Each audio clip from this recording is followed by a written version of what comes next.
Hello, everyone. Welcome to Elevating Your Life. And we're going to be elevated today. Oh, I've been so excited to chat with the fantastic gentleman that I'm sharing with you today. We have with us Alan Heeks. He is an inspiring guide to helping people cultivate their well-being through parallels with nature. After a Harvard MBA and successful career managing building materials businesses, Alan has spent 30 years creating nature-based learning venues and leading groups there. In 1990, he started with Magdalen Environmental Trust, converting 130 acres to a mixed organic farm. Since 1992, he has created Hazel Hill Wood as a 70-acre conservation wood and retreat center. Alan has led many workshops with his 7 Seeds of Nature Happiness approach, including individuals, groups, community groups, NHS doctors. And he is the author of a fantastic book called Natural Happiness. So first off, Alan, thank you. Welcome to the show. Well, I'm really happy to be here, Paula. Thank you for the opportunity. Oh, I just love it. I loved your book. Well, let's start out. Would you like to share a little more of your history and kind of what brought you to being so amazing and passionate about nature? Yeah, because I still find it astonishing that I'm writing books and talking about happiness and organic farming. I mean, if you'd talked to me at the age of like 35 or 40 that I'd be doing this kind of thing, I would have really laughed. I mean, there's nothing in my background that predicted this. You know, I was a happy workaholic. I was, doing well, running businesses in the UK and the US. And then something strange started happening around the age of 40, where I realized I was kind of not exactly running out of steam. I was getting a little burned out, but it was bigger than that. It was more about I was getting sort of somewhat disillusioned by the business world. And so I was kind of in that dangerous situation where I was sort of open to some new idea.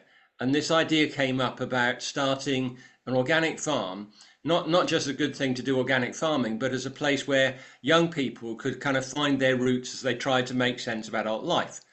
And probably for at least a year, it was kind of like, this idea wouldn't go away. And I kept looking at the area. I thought, well, yeah, this idea is fine, but, don't tell me I'm supposed to do something about this. I have no experience at all in farming, education, working with young people. However, the idea wouldn't go away, and I got to a point where I thought I'm just going to kind of jump off the edge of the business ship and try this. And I think one of the good things about the Harvard MBA training, I say it's like being a kind of paratrooper. You kind of believe that you can parachute into completely unknown territory and find your feet and learn from experts, and thankfully I did. So it was also a good example of Mark Twain saying that the best way to learn fast is to make a lot of mistakes in a short space of time. I mean, some of the mistakes we made were astonishing. And amazingly, Magdalen Environmental Trust is still going strong over 30 years later, and it's still doing the work I set it up for. So I'm amazed and proud of it. And I think one of the big jokes about the whole thing was that although, I set it up to help educate young people, actually, I was one of the people who needed the education. So, I landed on this organic farm, coming from a business culture where you make things happen, it's take control, deliver results. And I was completely freaked out because you can't do it. And I had this very articulate farm manager, Peter, and one day he said to me gently, he said, look, you need to realize that an organic farm is like driving a tractor without a steering wheel. He said, you can't make anything happen. And that really kind of hit me between the eyes. Like, all right, well, how do you do it? And that's kind of one of the central ideas in the book, is what I call co-creativity. And I think it's really relevant to modern life in just about every aspect. When you think about it, there's very few things that any of us really control these days. We have to work with very fluid situations with other people, differences of opinion. And so what I slowly learned on the organic farm was the way that instead of imposing something, all you can do is kind of understand how a natural organism works and kind of steer it in the direction that you want it to go. And I mean, the skill that organic farmers have is really awesome, because that's a very subtle process. Oh, I love that. I love that. And is is organic farming someone can individually get into, do a little, garden on their property, or, is that something that anyone can get into that process and feel? Well, so where this all started, Paula, was with the organic farm, and then more recently, like in the last 10 years, I'm now on a very happy second marriage, and my wife Linda is a really good gardener. So I've kind of the new book is based on organic gardening because I think that's much more accessible and understandable. And I would say absolutely anyone can do it. And in terms of how these ideas of organic gardening relate to human happiness, you don't even need to be a gardener. I think everybody kind of gets the idea of seeds and compost and flowers and the seasons of the year. And I think one of the lovely things about this is there's an awful lot of books out there with kind of models of happiness and self-help, which are kind of a bit theoretical. Whereas to me, this is really literally down to earth. It's about things you can touch with your hands. It's about things we can all relate to, like plants growing, like those flowers behind you. And so I think it's more than a model. It's really, translating one form of life, like. Yes.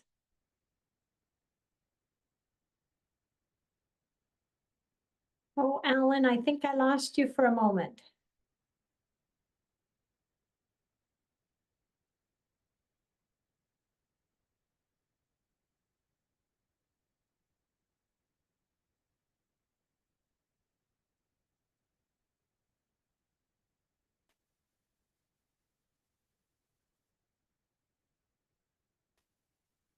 Are you back? You froze for a bit there. Yeah, and you froze on me, so I don't, oh, I'm sorry. Yeah, All we right. can carry on. My nephew can cut that out. Yeah. Okay. Well, I paused at that point anyway, Paula. So, you know, over to you if you want to sort of take this further at this point. Great, okay. Well, something I love, that you talk about in your book is all your different analogies, such Mm. as, what we can learn from trees, think of our own roots, the Yeah. trunk of the tree, the branches, is there balance? Share a little bit about that. I mean, it's amazing, these different analogies you share in the book that really gives Well, you food for thought. well, thank you. So, I mean, this more comes out of I mean, I find it pretty extraordinary. I've actually set up four land-based projects, an organic farm, a woodland retreat centre, and then two what are called co-housing projects. I think you have a few of those in Washington State. Um, so it amazed me that, having set up this farm, which was quite a big deal, I kind of felt a calling to set up this woodland. And, I'd kind of like trees as something nice to look at, but the idea of sort of having a relationship with trees was way back then, I'd have thought that was a bit of a crazy idea. And the turning point was I organised something called a vision quest, which is like it's a rite of passage, as we call it, where you're helping. It's again working with teenagers trying to make sense of adult life. But the idea is you spend time on your own in a beautiful place in nature, and you kind of face your fears, face your dreams. And so we organised a vision quest at the Wood, and this was just extraordinary for me because these were city kids, and they said, well, the wood spoke to me. I had a conversation with the trees, and I thought, wow. So I started to sort of try and have conversations with the trees as well. And given my business background, I have to admit that when I started this, I would arrive with a clipboard and a series of questions. I'd try and have an interview with the tree. And I soon realized that it's a bit like in Tolkien. If you remember Treebeard, he says, slow down, humans. I think there's a lot of intelligence in trees. And one of the gifts they offer us is that in order to have any kind of conversation with a tree, you really have to slow down out of our usual overly fast kind of human pace. Just really slow down, ask a question and give it, hours maybe before an answer comes back. But there's this lovely quality about patience. The tree isn't going anywhere. And it's not going to speed up for us. We have to slow down for the tree. So, and I love the tree talk, the exercise in the Natural Happiness book. I've done that with so many different kinds of people. Anything from very stressed up homeless teenagers through to very sort of anxious, hospital doctors, and it works every time. And there's something about getting people to make physical contact with a tree or even imagine a tree. And as you said, that idea that we've got roots, we've got trunks, we've got branches with fruits and blossoms and berries. Again, it's not a kind of theory. People really get that there's a very powerful sort of parallel there that we can learn from. Well, give us an example of what might be a great question to ask a tree. Okay. If you're trying to make sense of a confused situation, I'd probably sit with the tree and I'd just sort of freewheel. I'd say, well, tree, I just want to tell you that I'm really confused about this situation. I'd actually talk for 2 or 3 minutes because in some sense, I think that the tree can take that in. It may be that it takes in the vibes and not the words, but I would actually talk out loud as to what was going on. And I'd say, I really need some help here. And then I'd just stop talking and I'd relax and I'd really enjoy that sense of the physical support of my back leaning against the tree. And if you don't get anything else, that is great. That's very comforting, that solidity and that presence of the tree. And what I find is that if I can really relax, if I can let my mind stop spinning around, and the tree helps me to stop spinning around, then at some point, and it might take 5 or 10 minutes, it might take longer if you're new to this, at some point, somewhere my intuition starts to sort of bubble up and I get this little voice that says, well, here's a way of looking at the situation, or why don't you try this? I think the 2 other things I'd say about this, Paula, are that for me, rather than just sort of march up to a tree and start talking to it, what I would do is, particularly if you're in a wood, when I'm guiding people, I say, look around and see a tree that is almost calling to you. Look for a tree where you feel you've got a kind of sense of connection. And when you feel that sense of connection, really look at the tree and admire the beauty of the tree and the presence of the tree before you just sit down with it. It's a bit like you wouldn't just sit down with a person. You've got to kind of introduce yourself. You've got to kind of, present yourself to the tree is the way I look at it. And the other thing I'd say is that when you finished this process with the tree, thank the tree. It's not good just to walk away and ignore it. Oh, I love that. And I'm thinking that just being able to say to the tree, ask it the questions, speak something that my mind I've been thinking about and I've wanted to get out. It's like a release as well. It's very much a release. I think the other thing I realize is probably important to say, Paula, I mean, with Hazel Hill Wood, where a lot of people talk to the trees in a certain area, the trees are kind of used to being talked to. And again, if you go back to Tolkien and Treebeard, trees that are not used to engaging with people are kind of sleepy. So, if you suddenly go into an area where people haven't been talking to trees, you've got to take it slower. You've got to kind of almost gently ask the tree to wake up and be prepared to talk to humans. I think this is making sense to you. I hope so. But if you don't kind of give it more time and more patience with a tree that is not used to talking to people, you might get disappointed. But on the other hand, I said that there's one tree at Hazel Hill Wood, a beech tree that I regard as like the guardian tree of the whole wood, and I've talked to that tree dozens of times. So the more people talk to one tree, the more the tree gets, oh, another human. Yeah, what are they having to say to me? I love it. I love it. This is so Right. fun. Wow. And you have so many amazing videos on your website. Well, thank I you. just loved them. One, for example, is Nourish Your Roots. Talk Yeah. to us a little bit about nourishing Well, I was going to roots. say, so the book Natural Happiness is structured with what I call the seven seeds of natural happiness. So it's kind of, seven methods that you can use, and some of those are actual gardening skills, like composting, which I'd like to talk a bit more about, and some of them are, if you like, the skills of the gardener themselves, like co-creativity is like the way an organic gardener has to engage with the situation. But when I'm working with groups on this, composting is probably the one that people get most excited about.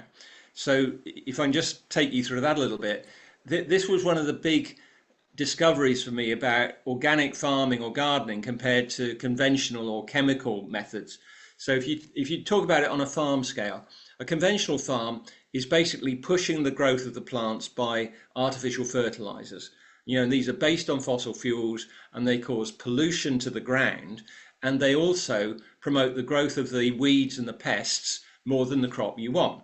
So as soon as you start using artificial fertilizers, you then have to start using artificial pesticides and herbicides. And it's like the longer you go on with this, the more of them you have to use, and the more polluted the ground gets. So it's like, it's a real vicious circle. And on the other hand, in an organic system, you're basically using waste as the main source of growth. So using plant waste and animal waste.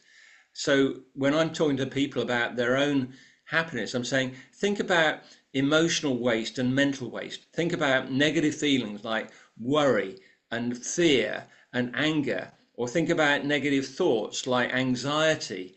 And what I find is that with most people, they really don't know how to deal with them. So they're rattling around their system. They're exhausting them. They're exhausting themselves by just trying to push these things away and suppress them. And say, the point about composting is that you face into your issues, but you have a method to turn the negative energy into positive energy. And in a group, I'll give people a simple breathing exercise. So I say, look, do not try this on the major issue in your life. If you've got a kind of life crisis, don't expect that you're going to kind of breathe your way through it in 10 minutes. But if somebody said something to you earlier today that just upset you, and you're feeling kind of a bit rattled, then actually breathing deeply is quite a good way of doing it. And it's all spelled out in the book and on the website. And in essence, what the deep breathing does is kind of like recycling. You're extracting the positive energy and you're kind of discharging the negative element of it. And in the book, I've got a longer process where if it's a kind of middling sized problem, you can compost it for yourself. And if it's a big problem, then I'd say what you need is like a professional counselor or therapist. And in fact, they can compost it too. And what people keep saying to me is, this is just a godsend, because what it means is that instead of exhausting themselves trying to push the issues away, they're actually facing into them. They're not exhausting themselves by pushing them away, and they've got extra energy because they're going to harness the energy out of the problem. I love that. I love that. Oh my gosh. Oh, Good. and I can imagine what you've seen, with helping so many people and sharing all of this. Has there been something that was like a wow for you when you began this and began learning about this and just diving into it? Absolutely. I mean, another part of the joke about the organic farm was that for 7 years, I started the farm in 1990 and spent half my time trying to learn about organic farming. And then the other half of my time, I was, working with big businesses on change management and leadership skills. And literally, it took 7 years before I had this light bulb moment where I thought, hang on, the model I need for the businesses is the farm. I thought, how could it take me 7 years to figure that out? And I think the reason it took me 7 years was I really needed to understand the organic system absolutely from the roots up. I needed to live it and experience it. And having had the light bulb moment, what was incredibly satisfying was then starting to bring business people down to the farm. And Peter and I would do these guided farm walks, and we'd say, look, we're going to put you in the driving seat here. You're the organic farmer now. You've got to figure out how to deal with that field full of weeds without using herbicides. You've got to grow that wheat without using artificial fertilizers. How are you going to do it? And when we brought them back into the kind of classroom and said, all right, can you see the parallels with your business? They were so eloquent. They said, well, yeah, this is all about managing uncertainty. And what it needs is really close observation. It needs humility, and it needs, what I call co-creativity in the book. It needs this quality of kind of dancing with the problem and kind of living with the problem rather than trying to impose your will on it, because that usually just produces a very kind of short-term, superficial solution. Oh, wow. That is so fantastic. Oh Yeah, my gosh. thank you. And I bet that is just eye-opening and for so many and really fulfilling in a lot of ways, especially when they can see that and get these different perspectives and solve problems, release things, what that can do for us in a positive way. It's been incredibly satisfying working with it, Paula. And if you said to me, well, what's different now from when I started working with this over 20 years ago, I'd say the big thing is that I reckon that life these days is incredibly complex, very bewildering. So this skill of co-creativity, I think, is really, really important, and it's going to be even more important with all whatever uncertainties up ahead. So, it's the central chapter and the central skill in the book is this one about co-creativity. And yeah, just say a little bit more about it. It's also about, if you're familiar with the idea of the left side of the brain and the right side of the brain.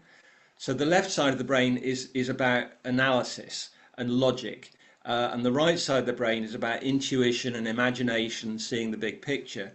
And I think one of the problems with life these days is that social media and computers keep pulling us into the left brain as if that's all there is. And one of the great things about contact with nature, talking to trees, co-creativity is all about harnessing the right side of the brain and the intuition and the imagination and pairing it up with analysis. They both have a part to play, but it's like, analysis is a good servant but a bad leader, you might say. So putting your intuition and your imagination and the way you connect with the bigger picture as the leader, I think, is something we all need a lot these days. Yeah. And, with doing that, I've personally, I believe we are connected to nature. We are connected to that. And when Yeah. we open up to that, talk to the trees, connect with the nature, even the animals, listening to the birds. I think it can bring a joy, a contentment, so much to us. Yeah, absolutely. I mean, I think there's a real fellowship between all forms of life, plants, trees, animals, humans. And I think that it is kind of, we're all in the climate crisis together, frankly. So I think that sense of fellowship, it's very nourishing for the humans, but also I think it can help to sort of guide us through the crisis because we have to look after all forms of life, not just the human forms of life. Yes, yes, that is so true. And you've mentioned organic ecosystems can teach us a lot about community. Share a bit Yes. about that, please. Okay. Well, I'm glad to because this is another big theme for me. I've been doing a lot of work on the climate crisis in the last probably 5 or 6 years, and I think the outlook ahead of us is pretty alarming. And I think we can get through it, but we definitely cannot get through it as individuals or little self-contained households. I think the only way we can get through it is by sharing resources as communities. And I've been exploring that a lot over the last sort of 4 or 5 years. And when I'm talking about sharing support, I'm talking both about material support, like, in a flood or an emergency or a food shortage, we're absolutely better off sharing the resources we've got, but also about emotional support. A lot of us depend very heavily on the internet and the mobile phone and the social media. And, you just think about Microsoft going down the other day. There's Mhm. going to come times when we just need real human beings around us face to face. And what I'm finding very striking is that I think a lot of people have kind of started to lose the skills of face to face community because they're not in it very much. And again, we can learn a lot from the organic systems. So in organic farming, one of my favorite ideas is what's called wild margins. So in order to be certified as an organic farm, you have to leave the edges of your fields uncultivated, and that's called the wild margins. And the point of that is that in the wild margins, you get wildflowers, wild grasses, wild insects, butterflies, you name it. And that's not only good because it's like, it's sustaining diversity in the ecosystem as a good thing. But also, what typically happens in organic systems is that if you hit a new problem with the crop you're trying to grow, the answer, the antidote, comes out of the wild margins. And I think this is a really, really powerful idea for human communities, because my observation is that most human communities tend to converge on the same kind of people. It's easier to hang out with people who agree with you, who have kind of an easy way of relating and so on. But actually, what I also know from particularly in sort of the work teams I've been in is that when you hit a new problem, it's often the mavericks, it's the people who are not easy to get along with, who disagree with you, who don't have the social skills. These are the wild margin people. So one of the big lessons I take out of organic systems is that human communities really need to increase their tolerance for the mavericks and the grumpy people and the people who think differently, because we're going to need those skills up ahead. Oh, I love that. I love that, Alan. We have about 2 minutes left in the show. Will you share Okay. your website and, Yeah. any last message you'd like to share with us today, please? Yeah. So the book is called Natural Happiness: Use Organic Gardening Skills to Cultivate Yourself. And it's available as a print book or an ebook. And you can get it from bookstores, you can get it from bookshop.org, you can get it from Amazon. And my website is just naturalhappiness.net. And there's a lot of free resources on the website. So if any of the people following this want to check it out, go to the website, naturalhappiness.net, and you'll find, as you said, the videos. You'll find a lot of the resources there, like, a kind of starter's guide to co-creativity.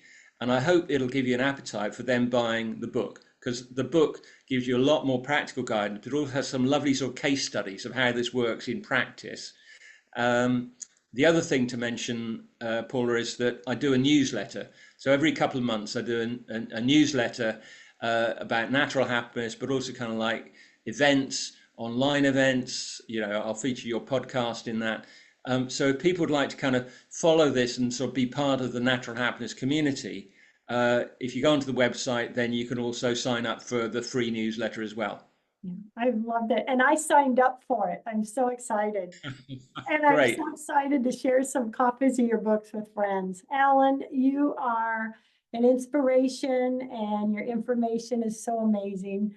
Thank you so much for joining us today. I'm very grateful. Well, it's been a real delight, and I really hope this is of ongoing benefit to you and the people that we're sharing it with, Paula. Thanks a lot. Thank you so much. Everybody out there, thank you for joining us. Love, hugs, and blessings. Alan, love, hugs, and blessings. Thank you so much.